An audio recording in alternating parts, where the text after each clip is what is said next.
Abra sua Bíblia no Salmo 23.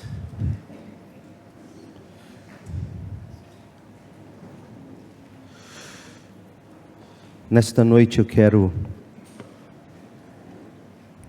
chamar sua atenção para o fato de que o Senhor é. Salmo 23. Eu leio na NVT, a nova versão transformadora. Salmo de Davi. O Senhor é meu pastor e nada me faltará. Ele me faz repousar em verdes pastos e me leva para junto de riachos tranquilos. Renova minhas forças e me guia pelos caminhos da justiça. Assim Ele honra o seu nome. Mesmo quando eu andar pelo vale escuro da morte, não terei medo, pois Tu estás ao meu lado. Tua vara e Teu cajado me protegem. Preparas um banquete para mim na presença de meus inimigos, unges minha cabeça com óleo, meu cálice transborda. Certamente a bondade e o amor me seguirão todos os dias de minha vida, e viverei na casa do Senhor para sempre. Amém. A Bíblia Sagrada usa metáforas, imagens. A Bíblia usa figuras para revelar verdades profundas sobre Deus e sobre o nosso relacionamento com Deus. Por meio das analogias, aqueles conceitos complexos são tornados mais acessíveis, porque se relacionam ideias difíceis a elementos já familiares para nós. Isso é uma analogia. Você tenta comunicar uma ideia difícil, um conceito complexo, e para tornar isso acessível, você relaciona essas ideias difíceis ou conceitos difíceis com elementos que já são familiares para nós. Herman Bavinck, um dos mais proeminentes teólogos reformados, ele escreveu A Doutrina de Deus como parte de sua grande obra teológica que exerceu profunda influência sobre a teologia reformada contemporânea. Esse livro, originalmente publicado em holandês entre os anos de 1895 e 1901, esse livro foi traduzido para o português sob o título Dogmática Reformada. Trata-se de uma expressão sólida e profundamente bíblica das doutrinas cristãs, fundamentada na tradição reformada. No tópico sobre a doutrina de Deus, Bavinck, ele destaca diversas representações divinas presentes na Bíblia. Por exemplo, na Bíblia Deus é comparado a um leão, a uma águia, a um cordeiro, ao sol, uma luz, um fogo, uma fonte, uma rocha, um refúgio, uma torre, um escudo. Há também imagens mais pessoais e humanas que nos ajudam a vislumbrar nosso Deus transcendente, que está além de nossa plena compreensão. Nós compreendemos muito a respeito de Deus, sobretudo e principalmente aquilo que Deus mesmo revela de si mesmo a nós. Mas ainda na revelação que Deus faz de si mesmo, às vezes fica difícil apreendermos tudo que Deus de fato é. E certamente que Ele é muito mais, infinitamente mais, do que aquilo que Ele revelou de si mesmo a nós. Por isso, o uso de imagens para descrever Deus, analogias.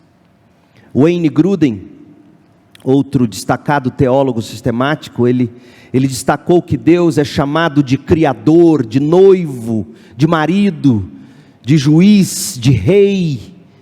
Deus é chamado de homem de guerra, de edificador, de construtor, de médico. E é claro, Deus também é chamado de Pai. No entanto, há uma imagem na Bíblia que expressa com extraordinária clareza a compaixão e o cuidado do Senhor, demonstrados, entre outros aspectos, em sua provisão, em sua proteção, em sua orientação. Que imagem é essa? A imagem de Deus como pastor, ou mais precisamente como um rei pastor. É exatamente essa a figura que nós encontramos no belíssimo Salmo 23. Salmo 23, aliás, é parte de uma gloriosíssima trilogia. No Salmo 22, nós vemos Deus como rei sofredor. É o salmo que Jesus cita lá da cruz: Deus meu, por que me desamparaste? No Salmo 24, nós vemos Deus como rei soberano. Rei sofredor no Salmo 22, rei soberano no Salmo 24, e no Salmo 23, Deus é rei pastor. E eu creio que em cada um desses salmos, é o Senhor Jesus Cristo quem está em foco. Em cada um desses salmos, o que nós temos é uma imagem do Senhor Jesus Cristo. Aliás, 3 vezes a Bíblia descreve diretamente o Senhor Jesus como um pastor. Por exemplo, em João 10:11, Cristo é o bom pastor que dá a vida por suas ovelhas. Em Hebreus 13:20, Cristo é o grande pastor das ovelhas, que derramou seu sangue para inaugurar e para ratificar a nova e eterna aliança. Ele é o bom pastor, Ele é o grande pastor. E em 1 de Pedro 5, verso 4, Cristo é descrito como o supremo pastor, aquele que concede aos seus servos fiéis a coroa da glória que jamais se esvai, a imarcessível coroa da glória. Cada uma dessas imagens, sem dúvida, tem sua origem no Salmo 23. Charles Spurgeon chamou o Salmo 23 como a pérola dos salmos. James Montgomery Boyce, pastor da 10ª Presbiteriana de Filadélfia, falecido em 2000, ele disse que o Salmo 23 é o mais amado dos 150 salmos do Saltério, e possivelmente o capítulo mais querido e mais conhecido em toda a Bíblia, e é uma obra-prima do começo ao fim, e nós temos que concordar.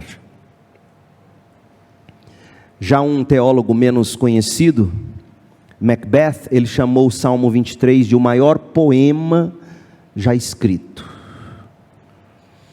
Meu povo, com palavras que poderiam estar nos lábios de Jesus, dirigidas ao Pai, pense bem, se Jesus citou o Salmo 22 lá na cruz, e se ele sabia esses salmos de cor, imagine vocês, ele com o Salmo 23 no coração: e habitarei na casa do Senhor para todo sempre. Ainda que eu ande pelo vale da sombra da morte, não temerei mal algum, porque tu estás comigo. Jesus dirige ao Pai o Salmo 22, Mas certamente Jesus achou no Salmo 23 expressões de fé, de confiança, de segurança, palavras que devem estar também nos lábios de todos os servos de Deus. Nós confiamos em nosso bom pastor, o Senhor Jesus. Nós confiamos nele para nos guiar pelas veredas da justiça. Nós confiamos nele para caminhar conosco pelo vale da sombra da morte, até chegarmos à sua presença para sempre. Muitas das imagens deste salmo, elas não apenas retratam um pastor, mas também evocam os patriarcas e o povo de Israel no Êxodo, quando o Senhor conduziu seu povo por diversas peregrinações e pelo deserto. Portanto, o pastor do Salmo 23 tem uma história. O pastor do Salmo 23 já demonstrou sua fidelidade às suas ovelhas no passado, e é por isso que nós podemos confiar nele no presente e para o futuro. Ouça, abra em Gênesis 48, verso 15, ouça as palavras do próprio Jacó, porque foi nos lábios do próprio Jacó que a imagem de Deus como pastor aparece na Bíblia pela primeira vez. Você sabia disso?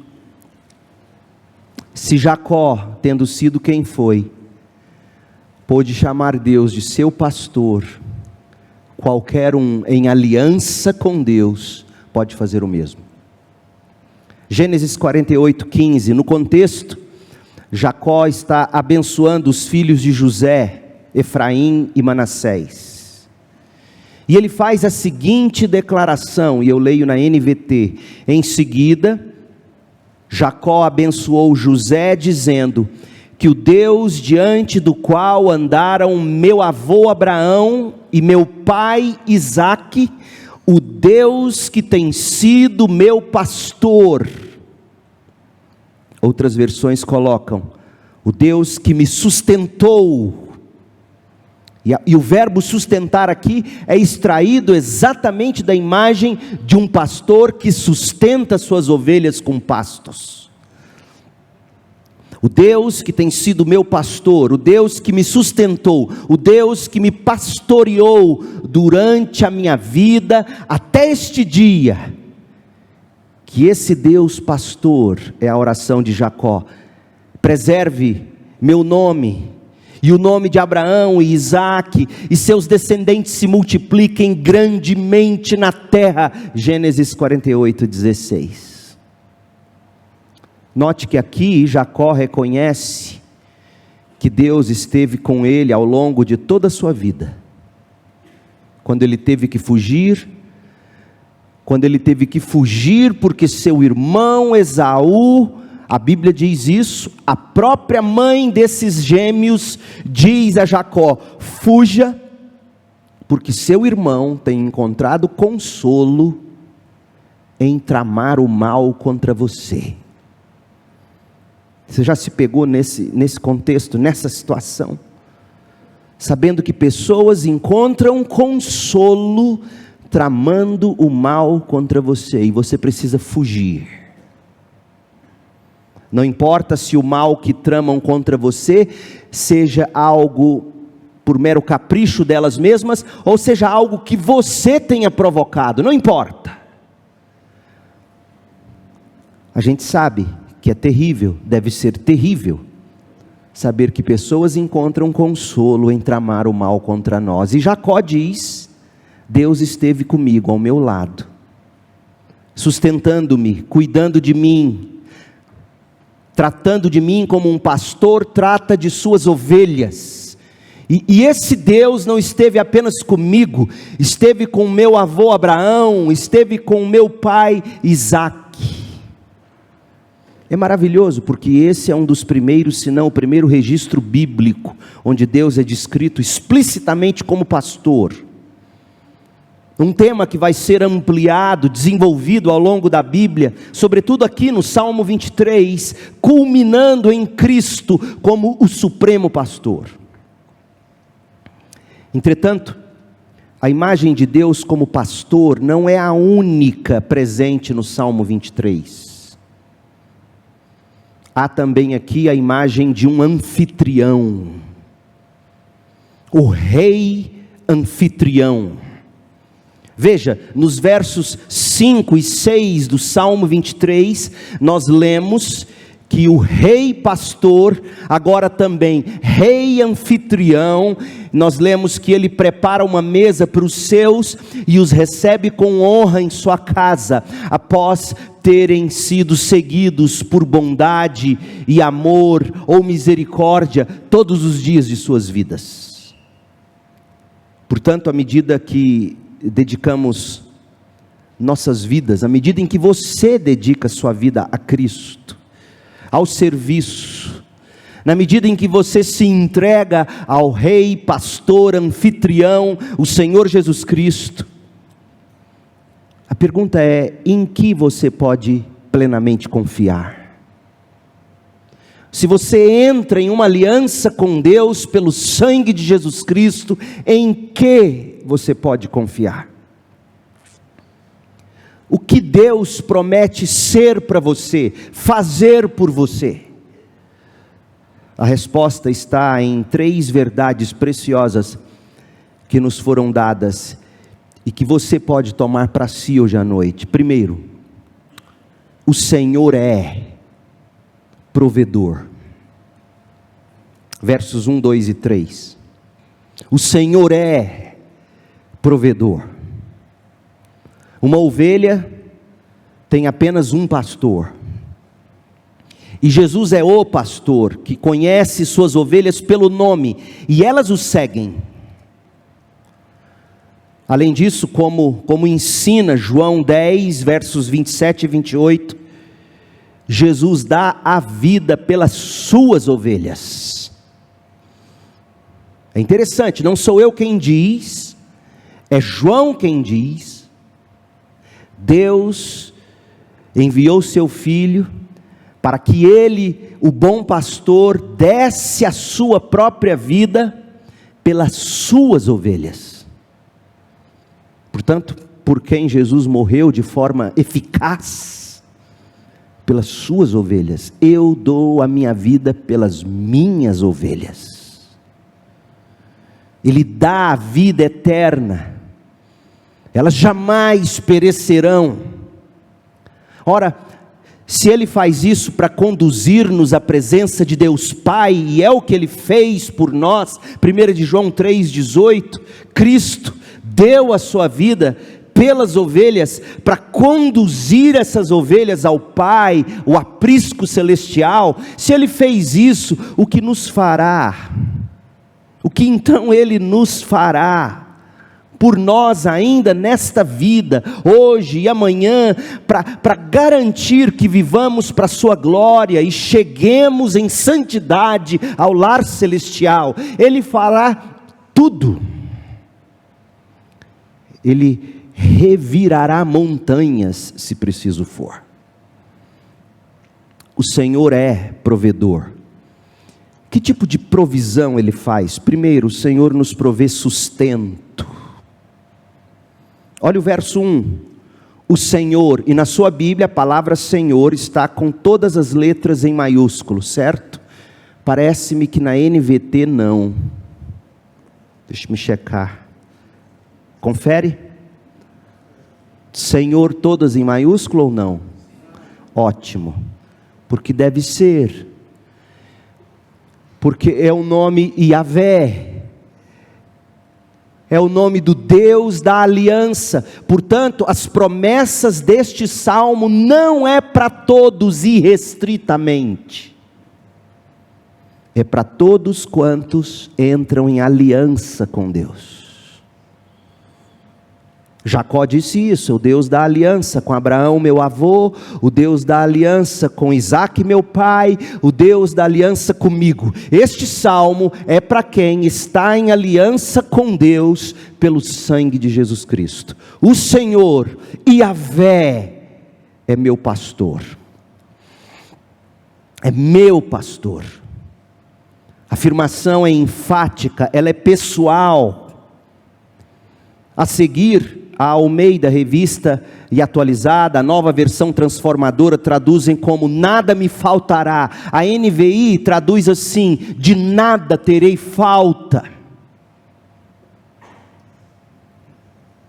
A Mensagem, que é uma versão da Bíblia, a Mensagem, que é uma interpretação, uma paráfrase, a Mensagem interpreta como: não preciso de nada, o Senhor é meu pastor, isso me basta. Veja, os pronomes neste salmo são cruciais. Pronomes: meu, minha, e assim por diante.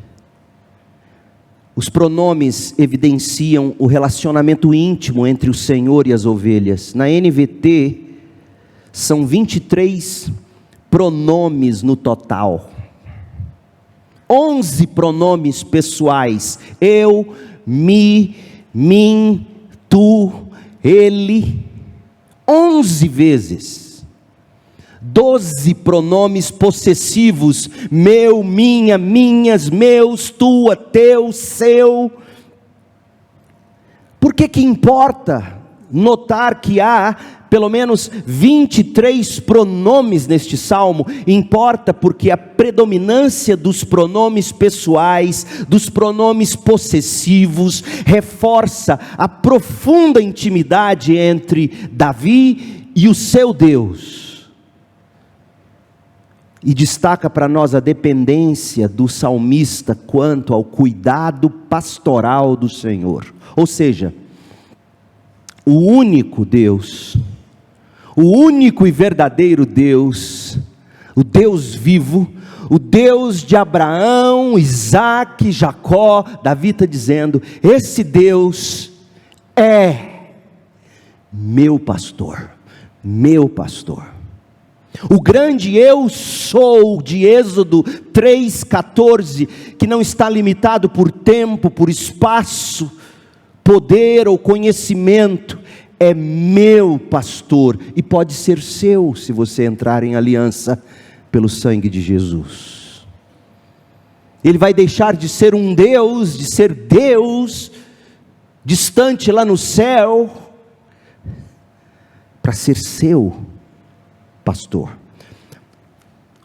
O Senhor me pertence pela fé, o Senhor me pertence pela confiança que eu deposito em sua perfeita e suficiente obra de salvação, e eu sou dele, não do meu jeito, Ele é meu, não do meu jeito. Quando eu entro em aliança com Ele, eu sou dele em rendição, em entrega absoluta. Eu jamais serei o mesmo. Eu não vou gostar das coisas que eu gostava, eu não vou gostar das coisas que o mundo, que usa Deus para gastar as coisas que Deus dá nos seus próprios prazeres. Eu não vou mais seguir esses impulsos. Ele é meu pastor, e como meu pastor, não sou eu quem o guio, é Ele quem me guia. Deus não me segue, eu sigo Deus, o meu pastor. Nesta vida, talvez você não tenha tudo o que deseja, mas sempre terá tudo o que você precisará para viver com alegria em Deus e cumprir a vontade perfeita do Senhor. Romanos 12:2. Pode ser que você não tenha tudo o que deseja, tudo o que sonhou, mas se você entra em aliança com Deus por meio de Jesus, você experimenta qual é a boa, perfeita e agradável vontade de Deus. Olha o que Davi escreveu no outro salmo, Salmo 16, versos 1, 2 e 3. Guarda-me, ó Deus, porque em ti me refugio. No 23, Deus é o pastor. No 16, Deus é um refúgio. Em ti me refugio. Digo ao Senhor: tu és meu Senhor, outro bem não possuo, somente a ti eu possuo, e isso me basta. De volta ao Salmo 23, a expressão nada me faltará aparece apenas mais uma vez na Bíblia, sabia disso? Ela só aparece mais uma outra vez, nada me faltará. Ela aparece em Deuteronômio, capítulo 2, verso 7, no contexto do Êxodo.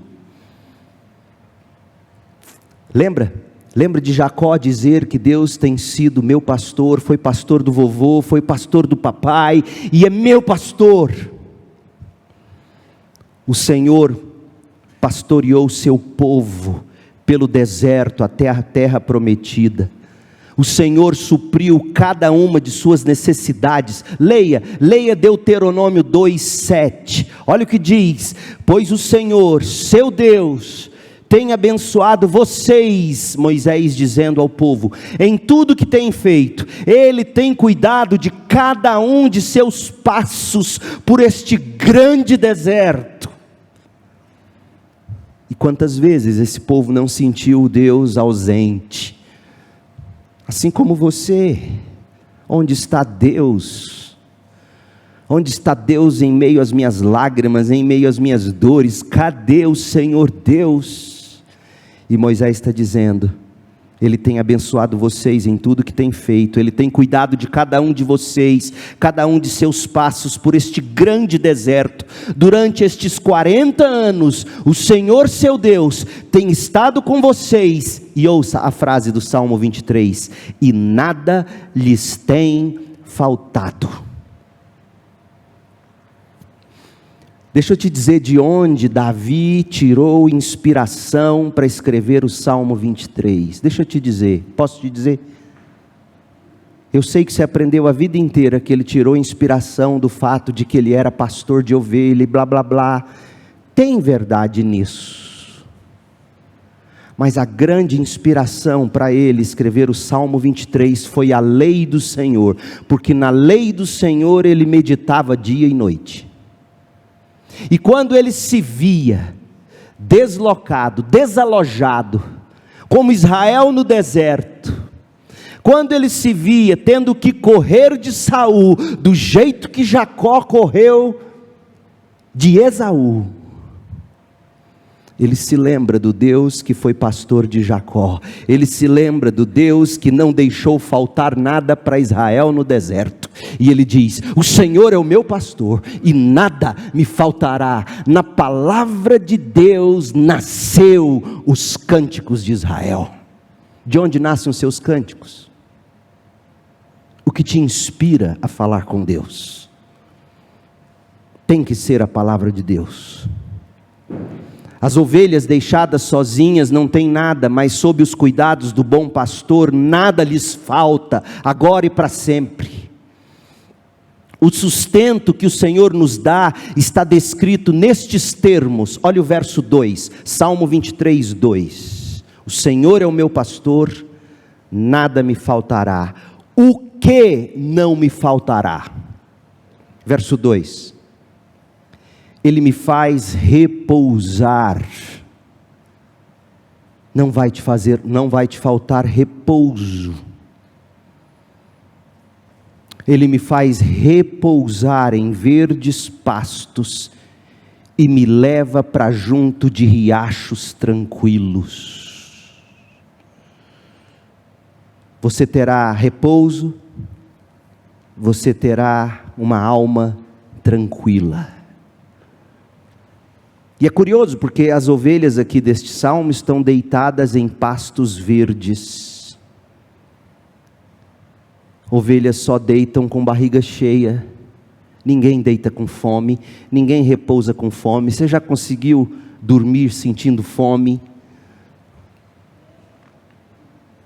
Eu já ouvi a história de um jovenzinho que deitava com fome e que virava para o canto, não tinha o que comer, e ele roía o tijolo da parede do lado da cama. É duro dormir com fome, é duro, é difícil, mas essa ovelha sossega, ela repousa, Porque ela está saciada. Ela não fica jogada de um lado para o outro nessa feira de vaidades. Ela não fica atrás do que comprar, do que consumir, para se sentir viva. Ela come de Deus e ela deita. E ela é levada para riachos tranquilos. Diferentemente de um mercenário, o bom pastor se preocupa, acima de tudo, com o bem-estar das ovelhas. O bom pastor garante que elas tenham tudo o que precisam para viver. Viver para a glória dele, desfrutando, alegrando-se nele. Ele me alimenta, Ele sacia minha fome. Afinal de contas, João 6,35, Ele, Jesus, é o pão da vida. Ele me dá água e sacia minha sede. Afinal, João 4,14, João 7,38, Ele, Jesus, é a água viva. Ele mata minha fome, Ele mata minha sede, não com o que Ele me dá, com quem Ele é. É por isso que você ainda não encontrou saciedade. Porque você está achando que em última instância, o que vai matar sua fome, o que vai matar sua sede, é o que Deus tem para te dar, e não é. É o que Ele já te deu, Jesus Cristo. Você já parou para pensar na oração do Pai Nosso? Só há uma petição na oração do Pai Nosso, só há uma, gente. Santificado seja o teu nome. Essa é a única petição que importa. Todas as outras petições servem à primeira: santificado seja o teu nome. Para o seu nome ser santo, venha o seu reino. Para o seu nome ser santo, seja feita a tua vontade. Para o seu nome ser santo, me dê pão hoje para eu comer e viver, e viver para a tua glória. Para o seu nome ser santo, perdoa as minhas dívidas como eu tenho perdoado quem me ofende. Para o seu nome ser santo, não me deixe cair em tentação. Só há uma realidade suprema na vida, coloque isso na sua cabeça, é a glória de Deus. E você ainda tem fome e ainda tem sede, porque você acha que você só será saciado se você encontrar um namorado perfeito, o casamento perfeito, os filhos perfeitos, a igreja perfeita, o pastor perfeito, e você nesta vida terá nada perfeito nesse sentido. Mas se você come do pão da vida, se você bebe da água viva, você não terá sede, você não terá fome. De que modo Jesus mata a sua fome? De que modo Jesus mata a sua sede? Ele mesmo explica em João 6,35, eu sou o pão da vida, quem vem a mim, quem crê em mim, é crendo, é vindo com fé a Cristo, é dessa forma. Mas como que pela fé você apreende Cristo, ou de Cristo? Pelo Espírito. João 7, de 37 a 39, Jesus diz, quem tem sede, venha a mim e beba, pois as Escrituras declaram, rios de água viva brotarão do interior de quem crer em mim. E quando ele falou de água viva, estava se referindo ao Espírito, que seria dado mais tarde. O Espírito em você é a fonte de água viva. E para que você precisa do Espírito? Para você ter transes espirituais? Não, olha para que você precisa ter o Espírito, e olha de que modo isso jorra dentro de você. João 14,26, quando o Pai enviar o Espírito, como meu representante, o Espírito lhes ensinará todas as coisas, e os fará lembrar de tudo que eu lhes disse. Você quer rios de água viva jorrando dentro de você? Vá para as Escrituras, procure conhecer Jesus. Revela-se a mim, ó Deus. Mostra-me tua bondade, mostra-me quem tu és, mostra-me teu caráter. Eu quero, ó Espírito de Deus, ora ao Espírito, Espírito de Deus, revele Jesus a mim. Ensina-me todas as coisas, ó Deus, faça-me lembrar de tudo que Jesus disse. Para isso veio o Espírito. João 15, 26, eu enviarei o Espírito da verdade, ele virá do Pai, e o Espírito fará o quê? Testemunhará a meu respeito, disse Jesus. Você precisa do Espírito, para você aprender de Jesus, e desse modo matar a fome, matar a sede, por ter encontrado não a mulher perfeita, não o homem perfeito, não por ter tido os filhos mais perfeitos, mas por ter encontrado o Salvador, o Deus da sua vida, o Rei Pastor. A gente acredita, a gente vive acreditando, que se a gente encontrar a pessoa certa, a gente vai ser feliz. A gente acredita ou não acredita nisso? É assim desde pequenininho. O amiguinho certo, a turminha certa, o namorado certo, o casamento certo. Porque tramado em nós, nas nossas entranhas, está o fato de que fomos criados para o relacionamento. E o relacionamento mais importante a ser sarado na sua vida é o seu com Cristo. É o seu com Deus por meio de Cristo. E enquanto você não resolver isto, você poderá viver como Salomão, com milhares de mulheres, ou de homens, ou de bens. Você pode ter tudo como Salomão teve, e você vai dizer, é vaidade. É como correr atrás do vento. Tenta correr atrás do vento. Tenta pegar o vento. Só há uma na história que quis engarrafar vento. Tenta correr atrás do vento. O que você mais precisa na sua vida é desse relacionamento com Cristo. João 16, de 12 a 15, há tantas coisas que ainda quero lhes dizer, mas vocês não podem suportar agora. Quando vier o Espírito da verdade, Ele os conduzirá a toda a verdade. É assim que rios de água viva fluem do seu interior, o Espírito te conduzindo à verdade. O Espírito não falará por si mesmo, o Espírito lhes dirá o que ouviu e lhes anunciará o que ainda está para acontecer. O Espírito, disse Jesus, me glorificará, porque lhes contará tudo o que receber de mim. Tudo que pertence ao Pai é meu, por isso eu disse, o Espírito lhes contará tudo o que receber de mim. É assim que haverá de fluir rios de água viva do seu interior, conhecendo de Jesus. Amém. O Senhor nos provê sustento pela palavra, por meio do Espírito. Segundo, Salmo 23, o Senhor nos provê descanso. Descanso para o corpo, descanso para a alma. Salmo 23, 3, renova minhas forças, ou refrigera minha alma.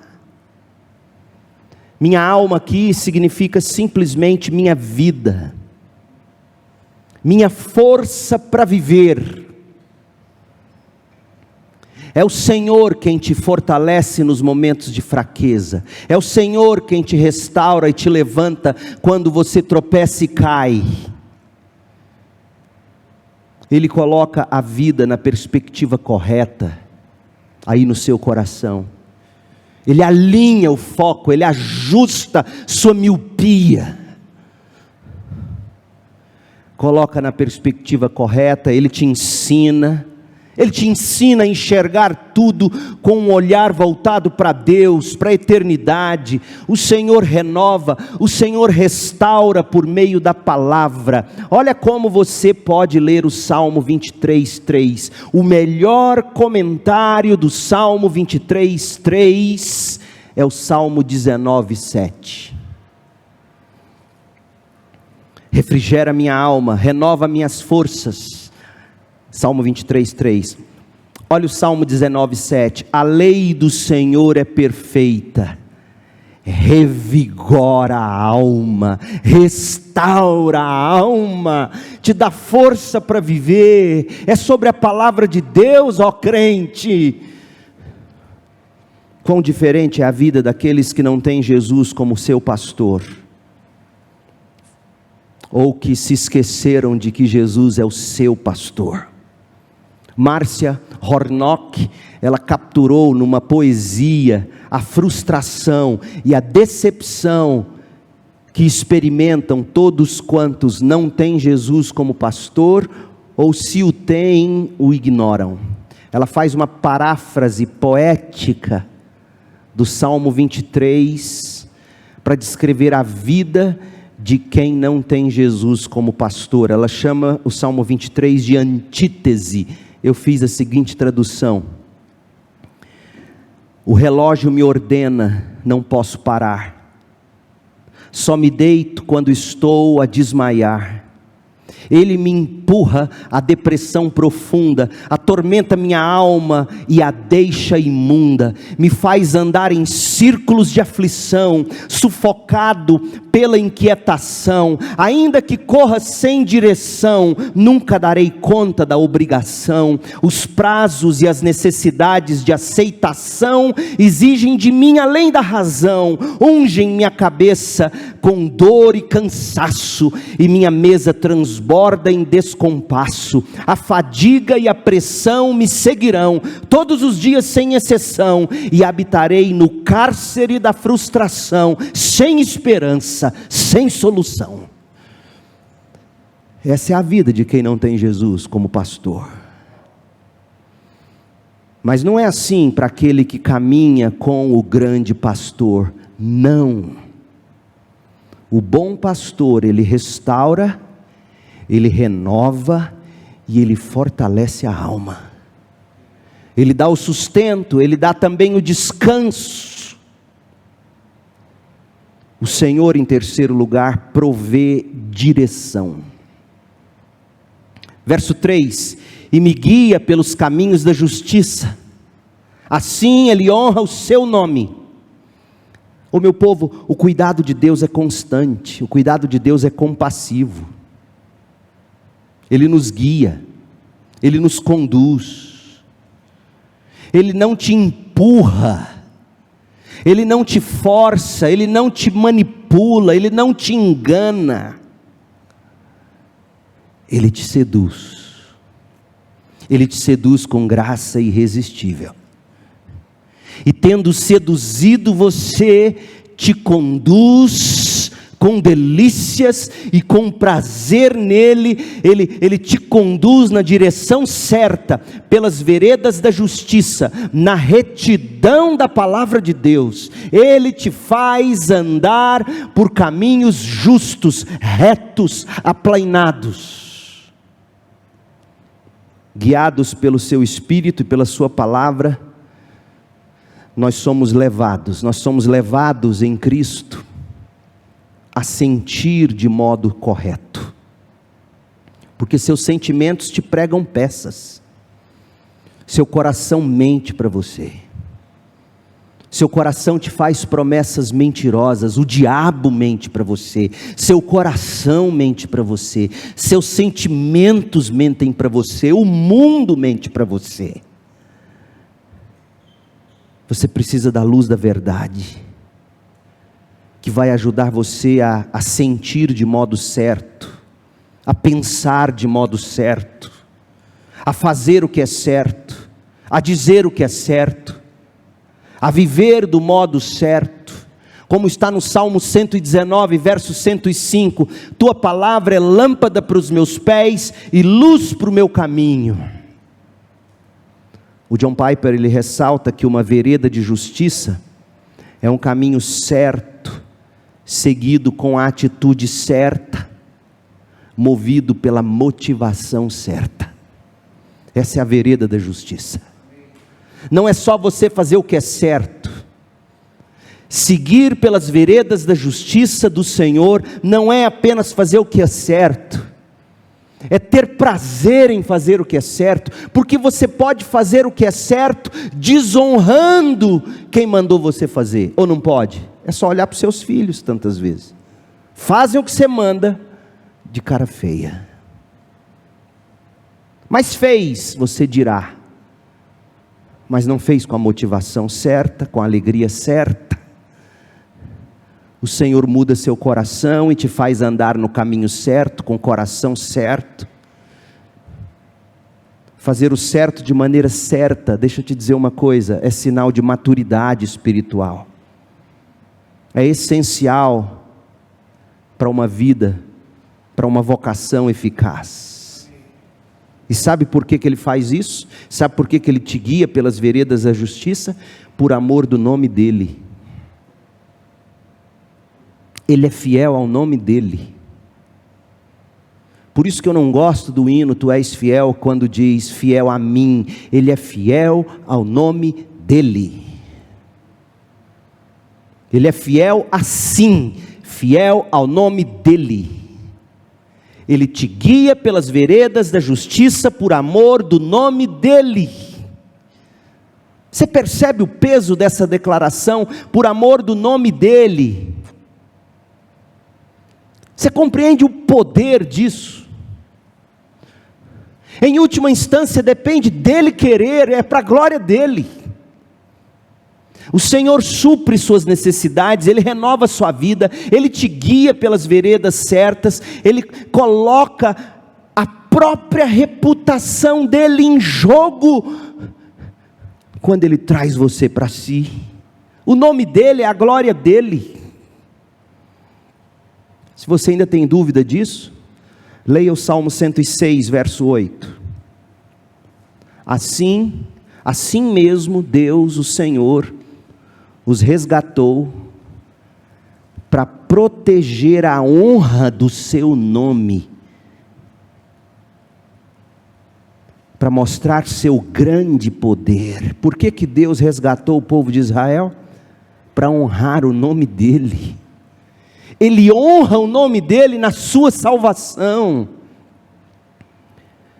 Deus deseja que todos vejam quem Ele é e como Ele é. Em sua soberania, o Senhor orquestra todas as coisas para exibir a grandeza e a glória dEle, trazendo alegria e bênção ao povo dEle, porque não há criança que não se deleite num herói todo-poderoso. Pergunta para um pequenininho por que ele gosta do Hulk, que ele é forte. Apresenta um Hulkeco. Bom, hoje em dia. Mas o que se espera num herói é força, é poder, é majestade, é grandiosidade, é a glória, é a honra do nome dEle. Esse é o seu Deus, ó crente. John Piper resume perfeitamente, ele diz: Deus é o começo e o fim de toda a minha justiça. A vereda da justiça tem a graça de Deus como ponto de partida, pois Ele me guia nela. E tem a glória de Deus como destino, pois sua orientação é por amor do seu nome. Como que essa verdade transforma a sua vida de oração? Pense comigo. Isso te dá pulso para orar, sabia? Amém. E deixa eu te dizer como. Como é que você vai chegar diante de Deus e falar assim: Senhor, usa-me para a glória do meu nome? Como é que você vai dizer isso? Como é que você vai dizer assim: Senhor, me faça santo, para as pessoas gostarem mais de mim? Senhor, livra-me do mal, para eu me mostrar poderoso. Senhor, me faça semelhante a Ti, para que todos me reconheçam. Não é assim que você ora. Você ora assim: Senhor, usa-me por amor do Teu nome. Senhor, torna-me santo por amor do Teu nome. Senhor, livra-me do mal por amor do Teu nome. Senhor, faze-me semelhante a Ti por amor do Teu nome. Te dá pulso para orar. Nosso Rei Pastor, o Senhor, provê tudo o que precisamos. Ele provê sustento, Ele provê descanso para o corpo e para a alma, Ele provê direção.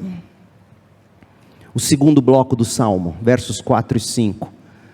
O Senhor, além de provedor, o Senhor é protetor. O Senhor é protetor. Verso 4: mesmo quando eu andar pelo vale escuro da morte, não terei medo, pois Tu estás ao meu lado, Tua vara e Teu cajado me protegem. Ô meu povo, Davi está dizendo o seguinte: primeiro, Deus me protege da morte. Seu maior inimigo, a morte. A segunda morte, a morte eterna. Seu maior inimigo. E em Cristo Deus te protege dela. Olha o verso 4. Mesmo quando eu andar. Ele não está dizendo se você vir a andar, não. Ele sabe que você atravessará o vale da sombra da morte. O que você fará quando estiver lá? Davi diz: eu não terei medo. Eu não terei medo porque Tu estás ao meu lado. Tua vara e o Teu cajado me protegem. Deixa eu te perguntar uma coisa, e é óbvia a resposta: será que alguma vez já te faltou algo na vida? É claro que sim. Algumas das coisas que nos faltam em alguns momentos são verdadeiros vales de sombra da morte. Não há pastos verdejantes, não há águas tranquilas. Os caminhos parecem tortos e não retos. É o caso aqui no verso 4. O que se tem é a escuridão profunda, o que se tem é a incerteza, o que se tem é o perigo. A vida é assim. O trabalho é assim, o ministério é assim. No entanto, Davi pôde dizer: eu não temerei mal algum. Davi está dizendo que quando atravessa os vales profundos e escuros da vida, quando a própria morte surge no horizonte, é possível você encará-la sem medo. Por quê? Porque Tu estás ao meu lado, diz o Senhor. Tua vara e Teu cajado me protegem. Não perca esta mensagem, porque esta mensagem pode revolucionar a sua vida, o seu trabalho, a sua vocação, o seu ministério. Deixa eu te fazer uma pergunta honesta agora, sincera. Por que você está atravessando os vales escuros e profundos neste momento? Por quê? Eu sei que você se pergunta isso. Quem não pergunta quando tudo vai mal? Por que eu estou atravessando esse vale escuro, profundo? Parece a morte. Sabe por quê? Veja, não é porque o diabo em última instância tomou o controle da sua vida. Não. Não é porque as pessoas em última instância tramaram o pior para você. Não. Não é porque em última instância houve um erro médico. Não é porque um bêbado inconsequente veio e fez o que fez.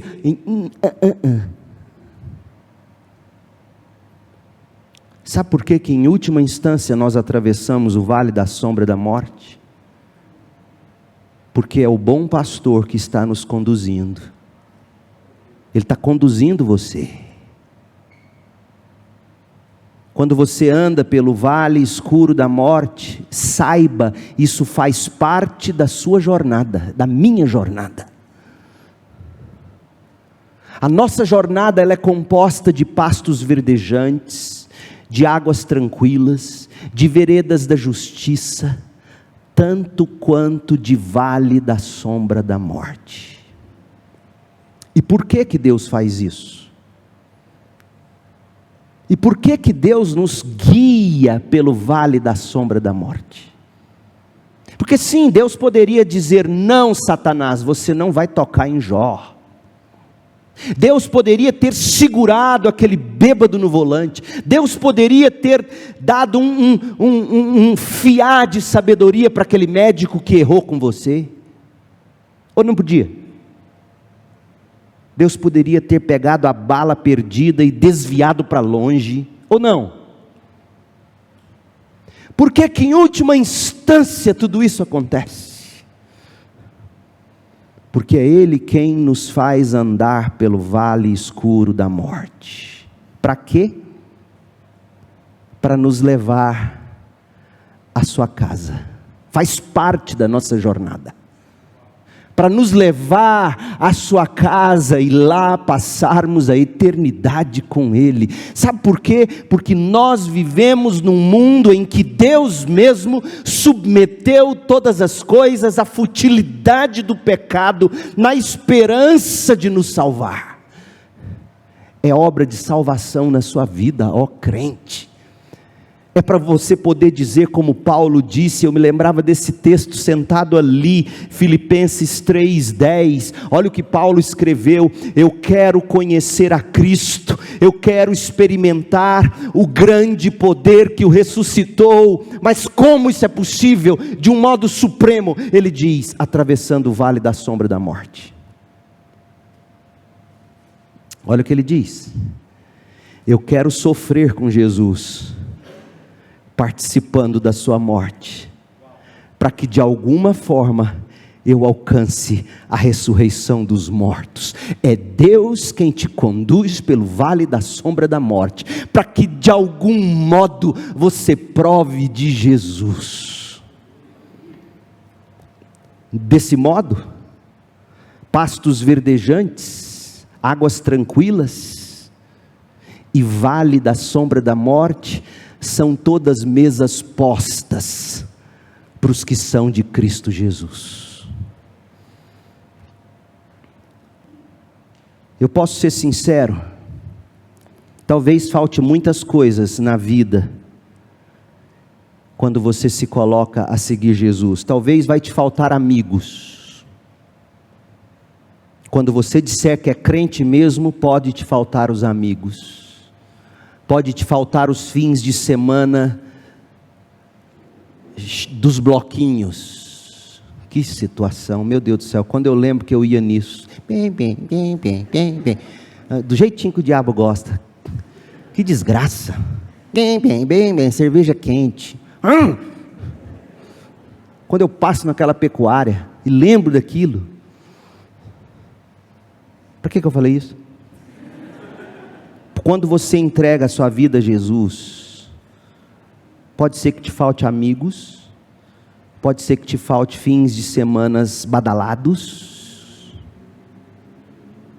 pode ser que te falte emprego, porque você não vai se submeter à roubalheira, pode ser que te falte reputação, mas deixa eu te dizer uma coisa, jamais te faltará o essencial, Cristo. Salmo 84:11, pois o Senhor Deus é nosso sol e nosso escudo, Ele nos dá graça e honra, o Senhor não negará bem algum àqueles que andam pelas veredas da justiça, no caminho certo. Espera aí, como não vai me faltar bem? Eu não tenho amigo, eu não tenho emprego, mas você tem Cristo. O Senhor dos exércitos, ó Senhor dos exércitos, como são felizes os que confiam em Ti. A vara e o cajado. A vara é um instrumento de proteção, de segurança. A vara do Senhor nos guarda. O cajado é um instrumento de conforto e apoio. Ele nos guia. Portanto, nos dias do vale da morte, não tema, porque você tem aquele de quem você mais precisa, e Ele tem todos os recursos necessários para guiá-lo a um lugar melhor e mais maravilhoso, à sua destra, onde há delícias perpetuamente.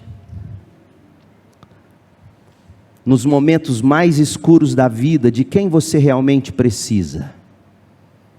Quem você realmente precisa ter ao seu lado?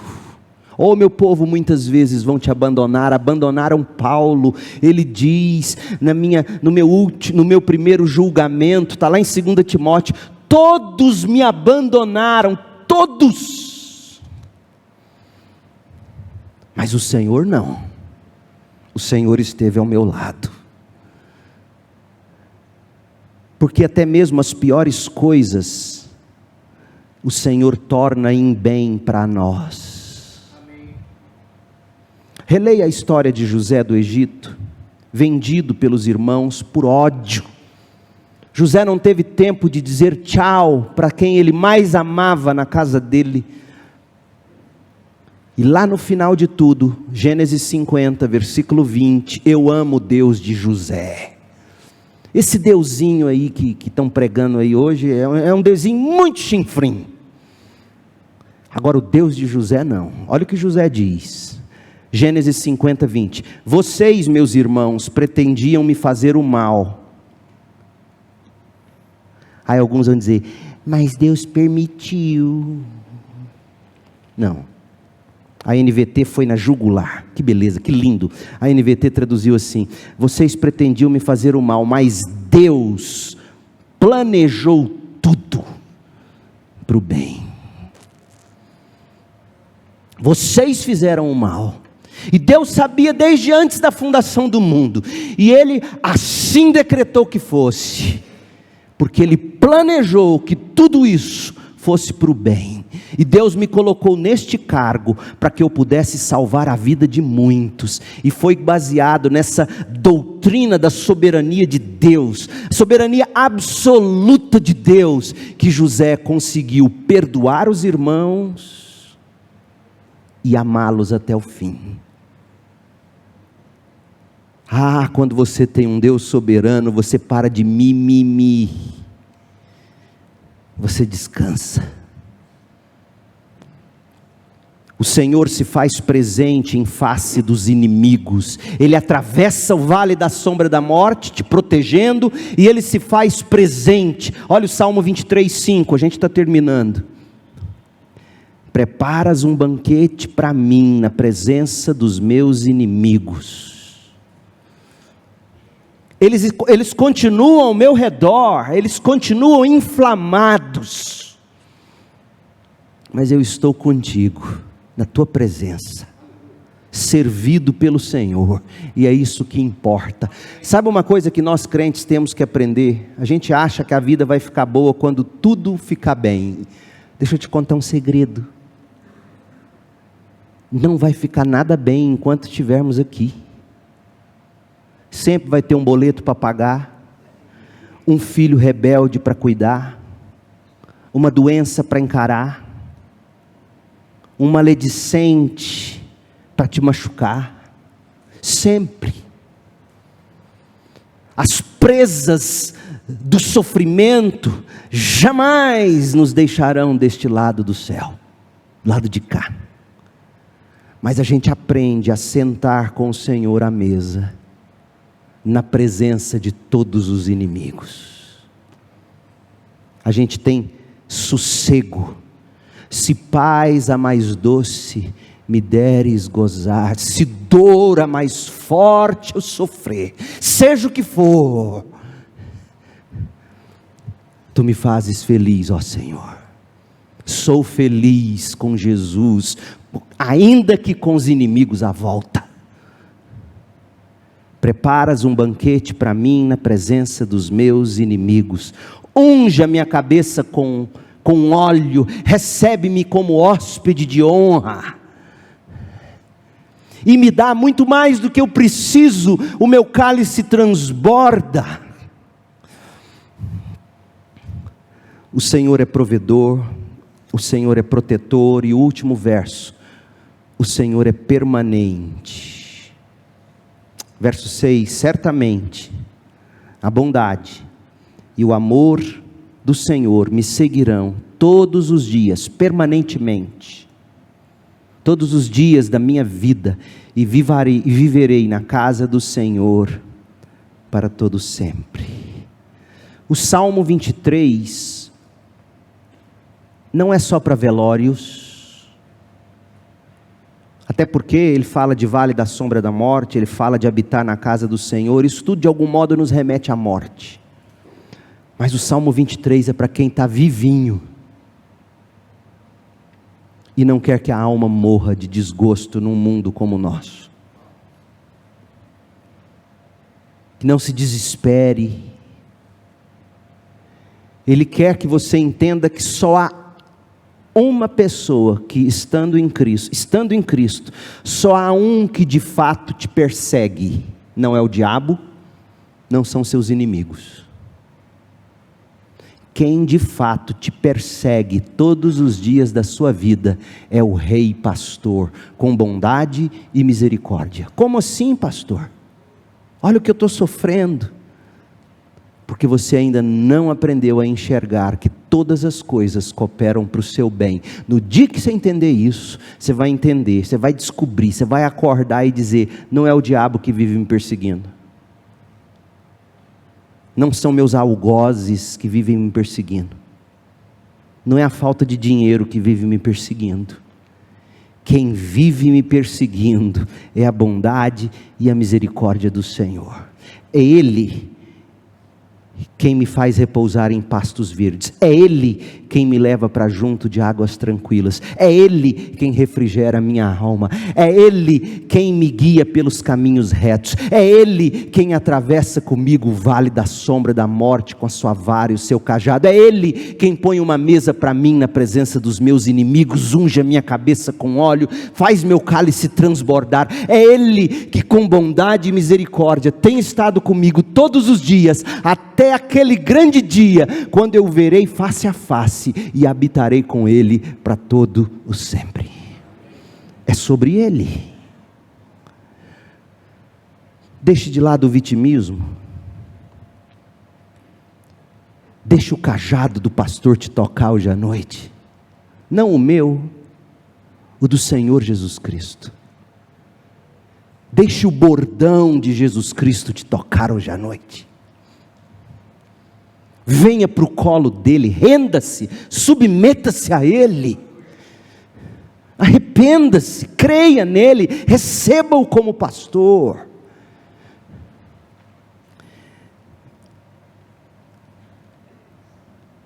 Eu estou aqui para terminar com a seguinte história. Donald Grey Barnhouse foi um grande pastor nos Estados Unidos, um pastor presbiteriano, da 10ª igreja presbiteriana na Filadélfia. Ele casou 2 vezes, a esposa morreu, os filhos estavam na pré-adolescência, e ele voltando do velório sem saber o que dizer para essas crianças. Olha a história. A estrada seguia silenciosa, interrompida apenas pelo som suave dos pneus contra o asfalto. Do banco de trás, os filhos do pastor Donald, ainda pequenos, olhavam pela janela, tentando entender a ausência repentina da mãe. O peso do luto pairava sobre todos, e o renomado pastor da 10ª igreja presbiteriana na Filadélfia buscava uma forma de explicar o inexplicável, de consolar o inconsolável. Foi então que aconteceu. Uma enorme carreta passou ao lado do carro, projetando sombra, uma enorme sombra sobre o carro. Naquele instante, o pastor Donald encontrou as palavras que tanto procurava. Ele virou para os filhos e perguntou: crianças, vocês prefeririam ser atropeladas por um caminhão ou pela sombra dele? Os pequenos, intrigados, responderam sem hesitar: é claro, papai, muito melhor ser atropelado pela sombra. A sombra não pode nos machucar. Com a doçura de quem traduz verdades eternas para corações infantis, Barnhouse sorriu e disse: o caminhão da morte passou sobre o Senhor Jesus Cristo há 2000 anos, para que apenas a sua sombra passasse sobre nós. Isso é tudo o que aconteceu com a mamãe. Apenas a sombra da morte passou sobre ela. Ela está ilesa no céu. O carro seguiu viagem, mas as palavras do pai ficaram. O luto permaneceu, mas foi suavizado pela esperança. A dor da separação ainda era real, mas não definitiva. Essa é a mensagem, meu povo, reconfortante do Salmo 23, o mais amado dos salmos. Neste salmo, Davi, o pastor de Israel, nos lembra que ainda que atravessemos o vale da sombra da morte, você e eu não precisamos temer mal algum. Sabe por quê? Porque não é o caminhão da morte que nos atinge. Se você está em Cristo, não é o caminhão da morte que te atinge. O caminhão da morte atingiu Jesus e Ele ressuscitou. O que te atinge é apenas a sombra do caminhão da morte. Não deixe ela te intimidar. Do outro lado da estrada tem alguém, o próprio Cristo, esperando você de braços abertos. É só olhar para a história de Estevão. Quando morrendo, o próprio Cristo se levanta do trono e estende a mão para receber seu servo. O que atingiu Estevão não foram as pedradas dos caminhões da morte, foram apenas as sombras do caminhão da morte. O Senhor é o bom pastor. Ele é provedor, Ele é protetor, Ele é permanente em bondade e misericórdia. E esta noite eu apelo a você: prove e veja, arrependa-se e creia para a salvação. Oremos. Ó Deus, bondade e misericórdia nos seguirão todos os dias da nossa vida, se estamos em Cristo Jesus. Se há alguém aqui que ainda não provou disso, opere, ó Senhor Jesus Cristo, opere, ó Espírito de Deus, convença-o do pecado, da justiça, do juízo. Traga esse pecador a Jesus. Receba essa ovelha nos braços, ó Cordeiro de Deus. E todos nós, faça-nos nesta noite, faça-nos deleitar no fato de que o Salmo 23 é nosso, porque Jesus comprou ele para nós, com seu próprio sangue. E hoje o que de pior pode nos atingir, é apenas a sombra da morte. Ó Deus, nós oramos agradecidos, pedindo que a graça de Cristo Jesus, o amor de Deus o Pai, a consolação do Espírito, estejam sobre nós hoje e para sempre. Amém.